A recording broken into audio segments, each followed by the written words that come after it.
યુવાઓ માટે મહત્વના સમાચાર। આગામી એક વર્ષમાં એસટી નિગમમાં 8,700થી વધુ કર્મચારીઓની કરાશે ભરતી। ડ્રાઈવર, કંડક્ટર અને મિકેનિકના પદ માટે 2500 જગ્યાઓ પર ભરતી। પાણી પુરવઠાના વિવિધ સંવર્ગ હેઠળ 681 જગ્યાઓ પર પણ ભરતી કરવાનું સરકારનું આયોજન। એસટી નિગમના 2,320 કંડક્ટરો તેમજ પાણી પુરવઠા વિભાગના વિવિધ સંવર્ગના 144 નવનિયુક્તોને એનાયત કરાયા નિમણૂક પત્ર। મુખ્યમંત્રી ભૂપેન્દ્ર પટેલે કહ્યું, રાજ્યના વિકાસને મળશે વધુ ગતિ।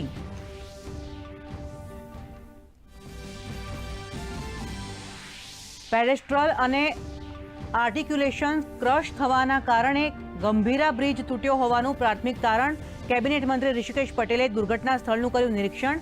ઉચ્ચ સ્તરીય તપાસનો વિસ્તૃત રિપોર્ટ 30 દિવસમાં સોંપવા સરકારનો આદેશ।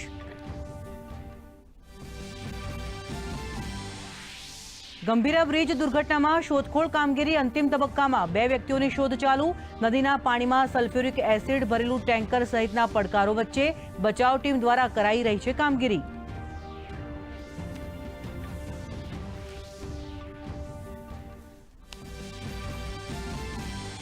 રાજ્યના 7,000 બ્રિજમાંથી અનેક નાદુરસ્ત પુલોની કરાઈ ઓળખ।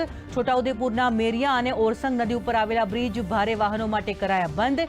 તાપી જિલ્લાનો કામરેજ બ્રિજ સમારકામના હેતુથી કરાયો બંધ।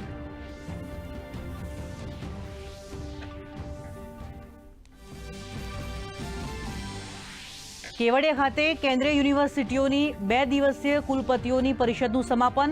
શિક્ષણ રાજ્યમંત્રીએ કહ્યું, ઉચ્ચ શિક્ષણમાં મહિલાઓની વધી રહી છે ભાગીદારી।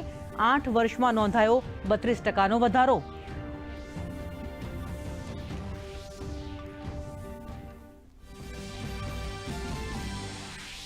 ઓપરેશન સિંદૂર ઉપર પ્રથમવાર રાષ્ટ્રીય સુરક્ષા સલાહકાર અજીત ડોભાલનું નિવેદન આવ્યું સામે। ઓપરેશન સિંદૂર સામે ટિપ્પણી કરનારા વિદેશી મીડિયાને ફેંક્યો પડકાર। કહ્યું, ભારતને નુકસાન થયું હોય તો પુરાવા આપીને સાબિત કરો।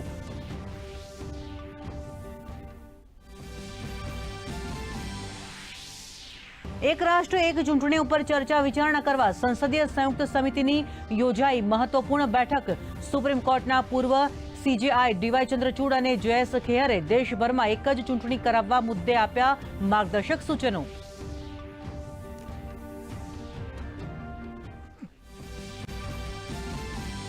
રાજ્યના જળાશયોમાં પાણીની ભરપૂર આવક। 206 જળાશયોમાં 56%થી વધુ પાણીનો સંગ્રહ। ગત વર્ષની સરખામણીએ આ સમયમાં 16%થી વધુ પાણીનો સંગ્રહ। 25 જળાશયો 100% ભરાયા। મધ્ય ગુજરાતના 17 જળાશયોમાં સૌથી વધુ 62.83% જળ સંગ્રહ। ભાવનગરના સિહોરમાં વરસાદી માહોલ।